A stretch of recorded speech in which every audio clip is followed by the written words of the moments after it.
right, so let's get into our new segment. We're going to pull apart the Superman costumes week by week, our new series that we're going to be doing. And we're going to start with Kirk Alyn's costume. Kirk Alyn obviously played Superman back in 1948 and 1950. He was the actor who portrayed Superman in the Columbia Pictures serials, the first one known as Superman, and the second one, Adam Man versus Superman. And there were 15 chapters of each. And the costume, obviously the movie serials were in black and white and screened in black and white, but the costume was actually in color. So there you have some of the costume on display that were sold at heritage auctions. But so there you have some of the costume. So let's go bit by bit and have a look at the costume. We're going to start with the cape. And so there we have some of the cape on display. Now, the thing about the Superman costume with the cape is, does it have an S on the back? That's a big bugbear for a lot of fans who are like, when they don't put it on the cape, it's a real problem for them. But here it is, it's on the cape, and it is exactly the way it is on the chest. Sometimes we've seen it as a yellow, just a yellow version with outline of black, like we did in the Christopher Reeve costume. But are you a fan of having the S on the back of the cape?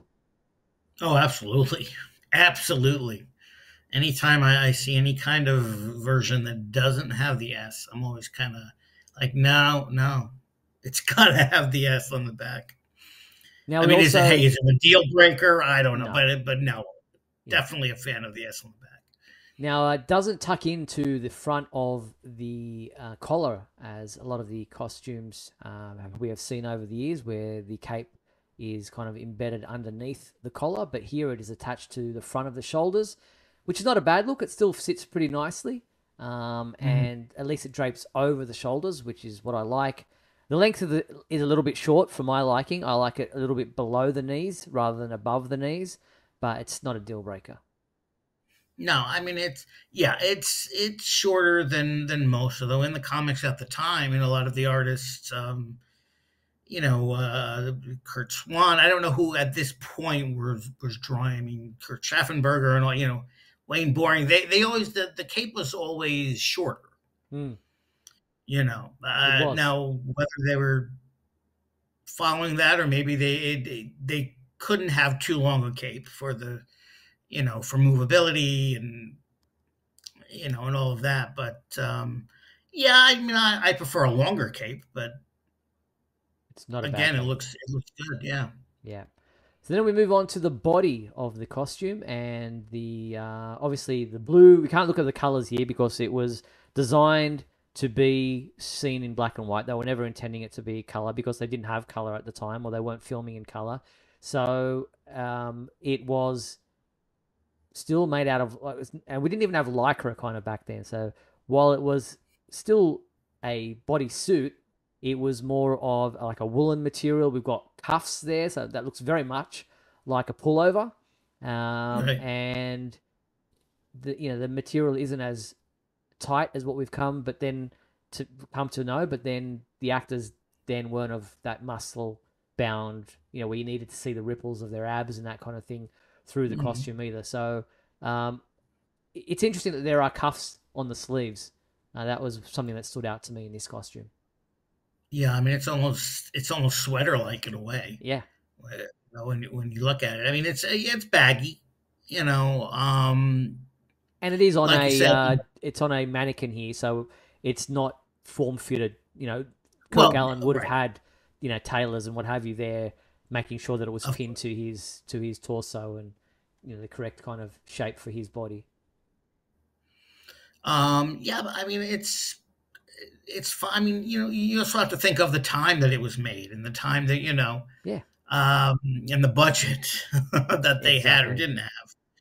So yeah, I find it interesting the cuffs too. It just it looks almost like a sweater. Yeah, exactly.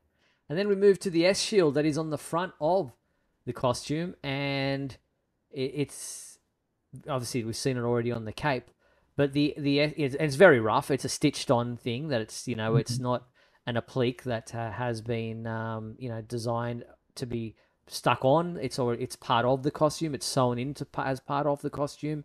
But the size of the S shield is great as far as I'm concerned. It's a really good size. It's not overly big. It doesn't come around to his armpits.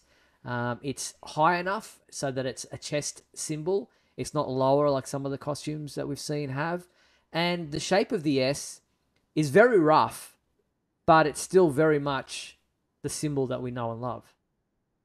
Oh yeah, it's definitely faithful. I mean, again, how it was designed and what they had to do to to make it, stitch it on, what have you. I mean, I think they did for the time. I think they did a really good job. I mean, you look in the comics at the time, and you definitely recognize that's the same S. I mean, it's a little more crude, obviously, Hmm. but it's no Superman fan is not going to recognize that S. Yeah, exactly. So then we move to another aspect of the costume, and that is the trunks. Now, not every Superman Mm. costume in film or live action has had trunks, but here we have the red trunks. We won't look at the belt at the moment because it's not in this particular photo, but these are very long shorts. They're almost like Hmm. shorts. They're not the briefs that we've come to see in some films. They're not the speedos, if you like, that in some versions. They are very much long shorts more than. I mean, you get that circus performer trunks kind of feel about it. Right. I mean, two things. One, obviously, I prefer the for him having the trunks, Yes. but that is very long, and I think it's possible. It's possible that they didn't want anything too tight, too small. This was what 1950. Yeah, What was 1948, this? 1950. Yeah. So obviously they didn't want to go with anything that was a little too, that could be revealing. So I understand that. It is way too long than I that I'm used to. Yeah, But I'm just glad that it had trunks. And though and back then it would, of course, because back then that there was would never be Superman. a debate. Yeah, there was never Yeah. any talk about removing the trunks back then, so it's Right. definitely faithful to what was in the comics. And then, as I mentioned, the belt there is a copy that's I think from the Superman Museum in Metropolis, Illinois. That photo, you have the belt. It was a yellow belt, rubber of some kind, and then you had Mhm. what was almost like a metallic gold um, oval belt buckle, which we did see in the George Reeves version as well. But you know, it's a yellow belt. Yeah, as long as you What got more do that you need? the yellow belt, of course, watching it in black and white, Yeah, you wouldn't know it anything wouldn't other matter. than But I that. do, I like the fact that they were able to add color, and not have to do, I mean, we'll discuss later the George Reeves, but they did, it was a black and white show, so they had a more or less a black and white costume, Yeah, it needed to just and this simply be they the correct, uh, you know, look opposite from it. You needed to be able to see that one was darker than the other. right, right. Then we move on to the boots. Now, the boots were very much that type of Robin Hood kind of felt, almost like an actor on stage, a dancer, if you like. They're not boots, they're not leather, they're not anything other than, really, I guess, felt type of boot that's got stitching up the side. They do have that kind of V formation at the top of the shin, which is what I like to Hmm. see in a Superman boot. But yeah, very much a product of its time.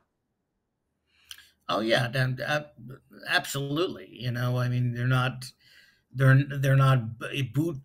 I mean, if you were watching it on the big screen back, and at that time, I wondered. I don't think anyone like we are were studying No, every aspect of it.